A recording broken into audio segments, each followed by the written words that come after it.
ആഹാ, ഒന്നും കാണത്തില്ല. എല്ലാവർക്കും hero destiny 125 X-Tech top end മോഡലാണ്. ഇതിൻ്റെ ഒരു ഡീറ്റെയിൽ റൈഡ് റിവ്യൂയിലേക്ക് സ്വാഗതം.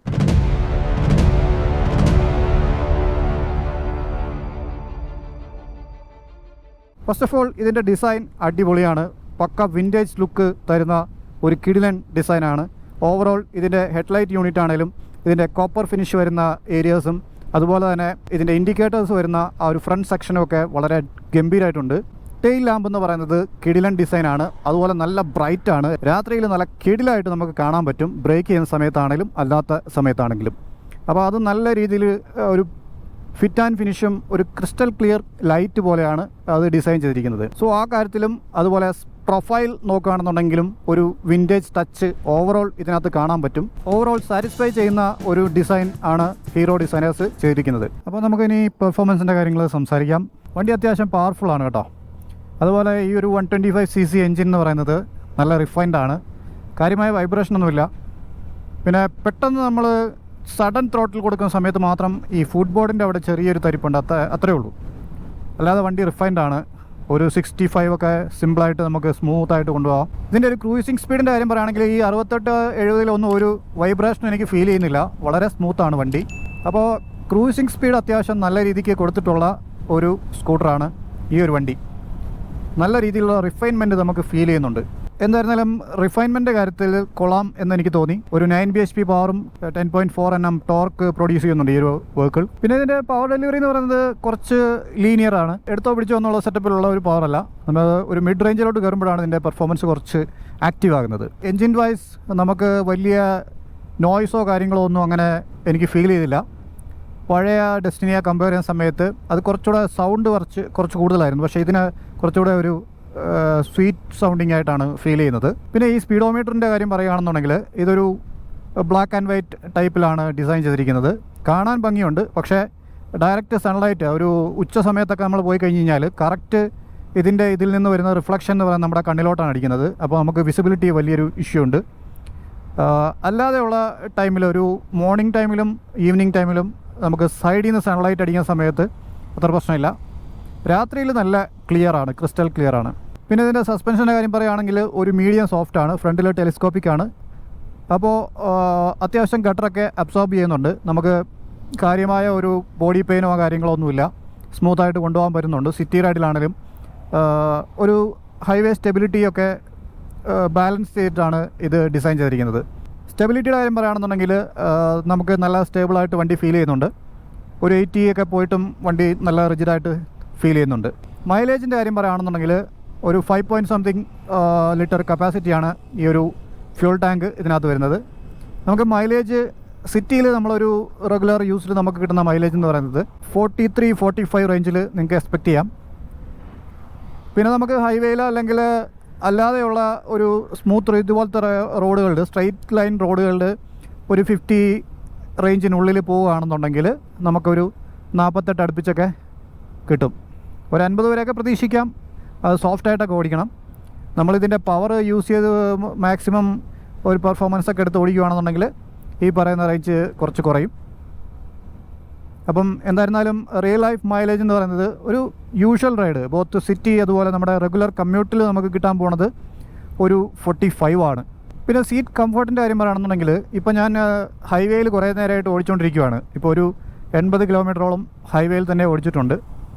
അപ്പോൾ നമുക്ക് കണ്ടിന്യൂസ് ഇരുന്ന് നമ്മൾ ട്രാവൽ ചെയ്യുന്ന സമയത്ത് സീറ്റ് കുറച്ച് ചതഞ്ഞു പോകുന്ന പോലത്തെ ഫീലുണ്ട്. എന്ന് വെച്ച് കഴിഞ്ഞാൽ വണ്ടി ആ സീറ്റ് ഒന്ന് ഇരുന്ന് പോകുന്ന പോലെ ഫീൽ ചെയ്യുന്നുണ്ട്. അപ്പോൾ നമുക്ക് ബാക്ക് കുറച്ചൊരു ഡിസ്കംഫർട്ട് ഫീൽ ചെയ്യുന്നുണ്ട്. അല്ലാതെ സിറ്റി റൈഡിൽ നമുക്ക് കംഫർട്ടബിൾ ആയിരിക്കും. അതായത് നമ്മുടെ നോർമൽ സിറ്റിയിൽ അങ്ങോട്ടും ഇങ്ങോട്ടും നമ്മൾ കമ്മ്യൂട്ട് ചെയ്യൂലേ, ആ ഒരു സമയത്ത് നമുക്ക് വളരെ കംഫർട്ടബിളാണ് സീറ്റ്. പ്രൈസിങ് ഫിഗേഴ്സിൻ്റെ കാര്യം പറയുകയാണെന്നുണ്ടെങ്കിൽ നമുക്ക് ഇതിൻ്റെ ബേസ് വേരിയൻറ്റിന് ഏകദേശം 85,000 രൂപ അടുത്താണ് എക്സ്-ഷോറൂം വരുന്നത്. ഞാൻ ഓൾറെഡി ടെസ്റ്റ് റൈഡ് റിവ്യൂവിൽ പറഞ്ഞിരുന്നു. ഇതിൻ്റെ ഓൺ റോഡ് പ്രൈസ് എനിക്ക് കൃത്യമായിട്ട് അറിയത്തില്ല, എങ്കിലും ആ വീഡിയോ കാണാത്തവർക്ക് വേണ്ടി ഞാൻ പറയുകയാണ്. മിഡ് വേരിയൻറ്റിന് 94,000 ആണ്. ടോപ്പ് എൻഡ് മോഡലിന് 95,000 ആണ്. അപ്പോൾ ഏകദേശം ടോപ്പ് എൻഡ് മോഡലിന് ഒരു 1.15 lakhs ഒക്കെ വരാനാണ് സാധ്യത. അപ്പോൾ കറക്റ്റായിട്ട് അറിയാവുന്നവർ ഒന്ന് മെൻഷൻ ചെയ്യാൻ മറക്കണ്ട ഓൺ റോഡ് പ്രൈസ്. ഇതിൻ്റെ ഒരു ബിൽഡ് ക്വാളിറ്റിയുടെ കാര്യം പറയുകയാണെന്നുണ്ടെങ്കിൽ ഹീറോ അത്യാവശ്യം ഒരു സോളിഡ് ആയിട്ടുള്ള രീതിക്കാണ് ഇതിൻ്റെ ബിൽഡ് ക്വാളിറ്റി കൊടുത്തിരിക്കുന്നത്. ഓവറോൾ ബിൽഡ് ക്വാളിറ്റി ബെറ്റർ ആയിട്ടുണ്ട് പഴയ ഡെസ്റ്റിനിയെ കമ്പയർ ചെയ്യുന്ന സമയത്ത്. പ്ലാസ്റ്റിക് പാർട്സ് ഒക്കെ ആണെങ്കിലും വലിയ തെറ്റില്ല. പിന്നെ കുറച്ച് പാനൽ ഗ്യാപ്സ് അവിടെയൊക്കെ ആയിട്ടുണ്ട്, അത് മാനേജബിൾ ആണ് ഞാൻ നോക്കിയിട്ട്. അതർവൈസ് ഒരു ഫിറ്റ് ആൻഡ് ഫിനിഷ് കുറച്ചൊരു പ്രീമിയം സെറ്റപ്പിലേക്ക് കൊടുക്കാൻ അവർ ശ്രമിച്ചിട്ടുണ്ട് ഇതിൻ്റെ എക്സ്ട്രക് വേരിയൻറ്റിൽ. എന്തായിരുന്നാലും ബിൽഡ് ക്വാളിറ്റി തെറ്റില്ല, സ്വിച്ച് ക്വാളിറ്റിയൊക്കെ നല്ല പ്രീമിയം ഫിനിഷ് ഫീൽ ചെയ്യുന്നുണ്ട്. സീറ്റ് ആണെങ്കിലും ഒരു പ്രീമിയം കുഷ്യൻ ഫീൽ ചെയ്യുന്നുണ്ട്. പിന്നെ ഈ USB പോർട്ട് അങ്ങനെയുള്ള ചെറിയ ചെറിയ കാര്യങ്ങളൊക്കെ കുറച്ച് ചീപ്പ് ക്വാളിറ്റിയാണ്. അതർവൈസ് നല്ല ഒരു ബിൽഡ് ക്വാളിറ്റി അവർ കൊടുക്കാൻ ശ്രമിച്ചിട്ടുണ്ട്. പിന്നെ ഈ വണ്ടി നിങ്ങളിപ്പോൾ ഒരു ബിഗിനർ ആണെങ്കിലും അതുപോലെ ലേഡീസ് ആണെങ്കിലും നിങ്ങൾക്ക് daily commute, college to home, അതുപോലെ ഓഫീസ് ടു ഹോം, അങ്ങനെയുള്ള ഒരു കമ്മ്യൂട്ടർ സെറ്റപ്പിലേക്ക് നോക്കുന്നവർക്ക്, ഒരു മീഡിയം ടോൾ ഹൈറ്റ് ഉള്ളവർക്ക് ഇത് സ്യൂട്ടബിൾ ആയിരിക്കും. വലിയ വെയിറ്റ് ഒന്നുമില്ല. വെയിറ്റിൻ്റെ കാര്യം പറയുമ്പോൾ 115 കിലോയാണ്. ബാലൻസ് ചെയ്യാനായിട്ട് നമുക്ക് വലിയ സ്ട്രെസ്സൊന്നുമില്ല. വെയിറ്റ് ബാലൻസ് ഒരു സെൻറ്റർ ഓഫ് ഗ്രാവിറ്റി നോക്കുമ്പം ഇതിൻ്റെ താഴേക്കാണ് കൂടുതലും വെയിറ്റ് പോയിരിക്കുന്നത്. അതുകൊണ്ട് തന്നെ നമുക്ക് ഹാൻഡിൽ ചെയ്യാനായിട്ട് അത്ര പ്രശ്നമൊന്നുമില്ല. ഹാൻഡ്ലിങ് വളരെ ഈസി ആയിട്ടാണ് എനിക്ക് ഫീൽ ചെയ്തത്. അപ്പോൾ എന്തായിരുന്നാലും വലിയ ആരോഗ്യമൊന്നും ഇല്ലാത്തവരാണേലും ഈ വണ്ടി സുഖമായിട്ട് ഹാൻഡിൽ ചെയ്യാൻ പറ്റും, അത്ര വലിയ പ്രശ്നമില്ല. ലേഡീസിനൊക്കെ ആണെങ്കിലും ഓടിക്കാൻ പറ്റും. പിന്നെ നമുക്ക് ഇതിൻ്റെ ഒരു ഫൈനൽ വെർഡിക്റ്റിലേക്ക് വന്നു കഴിഞ്ഞാൽ ഇതിൻ്റെ പ്ലസ് പോയിൻറ്റ്സ് അതുപോലെ ഡ്രോബാക്സുകളൊക്കെ അല്ല ഇമ്പ്രൂവ്മെൻറ്റ്സിൻ്റെ കാര്യങ്ങളൊക്കെ പറയാം. ആദ്യം ഇമ്പ്രൂവ്മെൻറ്റ്സിൻ്റെ കാര്യം പറയാം. പ്രധാനമായിട്ട് ഈ USB പോർട്ട് അങ്ങനെയുള്ള ചെറിയ ചെറിയ കാര്യങ്ങളുടെ ആ ഒരു പ്ലാസ്റ്റിക് ക്വാളിറ്റി ഇമ്പ്രൂവ് ചെയ്യാൻ നന്നായിരിക്കും. അതുപോലെ ഈ മീറ്റർ വിസിബിലിറ്റി, നെഗറ്റീവ് ഡിസ്പ്ലേ മാറ്റി നോർമൽ ഡിസ്പ്ലേ കൊടുത്താൽ ബെറ്റർ ആയിരിക്കും, വിസിബിലിറ്റി കുറച്ചുകൂടെ നന്നാവും. പിന്നെ വന്നിട്ട് ഈ ഫുട് ബോർഡിൻ്റെ താഴെ ആ ഒരു നമ്മൾ ഈ കാല് വെക്കുന്ന ഏരിയ അല്പൂടെ വിട്ട് ഉണ്ടായിരുന്നെങ്കിൽ സൂപ്പറായിരിക്കും.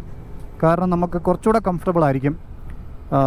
ഇതാ ഒരു പോർഷൻ കുറച്ചൊന്ന് ഒരു ഡിസൈനിൻ്റെ ഒരു എസ്തറ്റിക്സിന് വേണ്ടിയിട്ട് ഒന്ന് റെഡ്യൂസ് ചെയ്ത പോലെ എനിക്ക് ഫീൽ ചെയ്യുന്നുണ്ട്.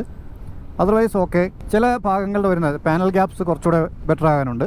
പിന്നെ ബൂട്ട് സ്പേസ് വലിയ തെറ്റില്ല, ഗംഭീരെന്ന് ഞാൻ പറയുന്നില്ല, എന്നാലും നമുക്ക് ഒരു ചെറിയ ഹെൽമെറ്റൊക്കെ വെക്കാൻ പറ്റും. പിന്നെ ഒരു പോരായ്മ പറയാനായിട്ടുള്ളത്, നമ്മൾ ഈ സ്റ്റാൻഡ് ഇടുന്ന സമയത്ത് സ്റ്റാൻഡിൻ്റെ ആ ഒരു സൈഡിലേക്ക് ഇങ്ങനെ നീങ്ങി നിൽക്കുന്ന ഒരു ക്ലിപ്പ് പോലത്തെ ഒരു സംഭവം ഉണ്ടല്ലോ, അപ്പോൾ അത് വളരെ ചെറുതായിട്ടാണ് ഫീൽ ചെയ്യുന്നത്. എന്ന് വെച്ച് കഴിഞ്ഞാൽ ഇതിൻ്റെ ബോഡിയുടെ അടിയിലേക്ക് ഒരല്പം മാത്രമേ നമുക്ക് പുറത്തേക്ക് നിൽക്കുന്നുള്ളൂ.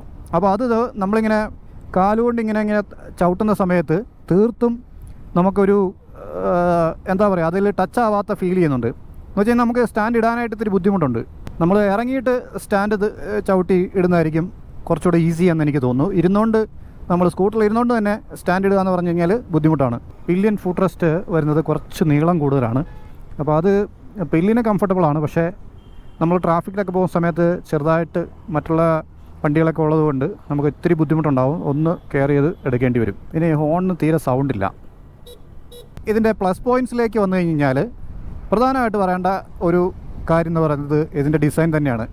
അതായത് ഒരു വിൻറ്റേജ് ടച്ച് കൊടുത്തിട്ടുള്ള ഒരു ഡിസൈൻ ഇഷ്ടപ്പെടുന്ന ഒരാൾക്ക് ഈ വണ്ടി ഒരുപാട് ഇഷ്ടപ്പെടും. കാരണം നല്ലൊരു ഡിസൈനാണ് ഇത്തവണ ഈ ഒരു വണ്ടിയിൽ ഹീറോ ഡിസൈനേഴ്സ് ചെയ്തിട്ടുള്ളത്.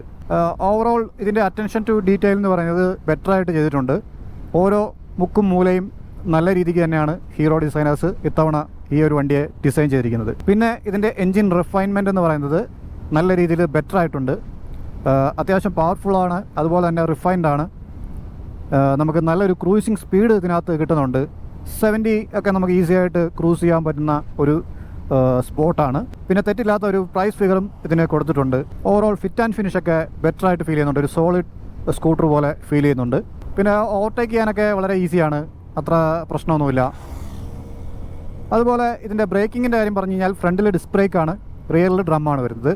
ബേസ് വേരിയൻറ്റിൽ രണ്ടും ഡ്രമ്മാണ്. സോ എപ്പോഴും ഡിസ്ക് ഉള്ള ടൈപ്പ് എടുക്കുന്നതായിരിക്കും ബെറ്റർ. ബ്രേക്കിംഗ് കോൺഫിഡൻസ് വലിയ തെറ്റില്ല, പ്രോഗ്രസീവായിട്ടുള്ള ഒരു ബ്രേക്ക് പൈറ്റാണ്. സ്റ്റിൽ നമുക്ക് ഈസി ആയിട്ട് ഹാൻഡിൽ ചെയ്ത് നിർത്താൻ പറ്റും. സോ ബ്രേക്കിംഗ് ഓക്കെയാണ്. ടയർ ഗ്രിപ്പും ബെറ്ററായിട്ട് ഫീൽ ചെയ്യുന്നുണ്ട്, അത്യാവശ്യം നല്ല ടയർ ഗ്രിപ്പുണ്ട്. പ്ലസ് നമുക്ക് ഹൈവേയിലൊക്കെ നമുക്ക് റൈഡ് ചെയ്യുന്ന സമയത്തും ഗട്ടറൊക്കെ ഉള്ളിടത്തൂടെ പോകുമ്പോഴും ഇതിൻ്റെ വലിയൊരു വീൽസ് കൊടുത്തിരിക്കുന്നുണ്ട്. അതായത് 12 ഇഞ്ച് അലോയ് വീൽസ് ആയതുകൊണ്ടും വലിയ ടയർ സെക്ഷൻ, ഫ്രണ്ടിൽ 90 സെക്ഷനാണ്, റിയറിൽ 100 സെക്ഷനാണ്. സോ നമുക്ക് കുറച്ചുകൂടെ വിട്ടുള്ള ടയർ ആയതുകൊണ്ട് ഒരു കോൺഫിഡൻസ് നമുക്ക് കുറച്ചുകൂടെ ബെറ്റർ ആയിട്ട് കിട്ടുന്നുണ്ട്. അപ്പോൾ നമ്മളിത് ഒരു 1 വീക്ക് ടെസ്റ്റ് ചെയ്തു. അത്യാവശ്യം നല്ല രീതിയിൽ കിലോമീറ്റേഴ്സ് കവർ ചെയ്തിട്ടുണ്ട്. ഇപ്പോൾ ഏകദേശം 354 കിലോമീറ്റർ ആയി. അപ്പം ഈ വീഡിയോ നമുക്കിവിടെ വൈൻഡപ്പ് ചെയ്യാം. വീഡിയോ യൂസ്ഫുൾ ആയെന്ന് വിചാരിക്കുന്നു. യൂസ്ഫുൾ ആയെങ്കിൽ കട്ട സപ്പോർട്ട് പ്രതീക്ഷിക്കുന്നു. ഞെക്കി പൊട്ടിക്കാനുള്ള എല്ലാ ബട്ടൺസും വീഡിയോയുടെ താഴെ അവിടെ ആയിട്ടുണ്ട്. അത് നിങ്ങളുടെ ഒരു ഇംഗിതം പോലെ ചെയ്തേക്കുക. അപ്പോൾ അടുത്തൊരു വീഡിയോ വരുന്നത് വരെ ടേക്ക് കെയർ, ബൈ.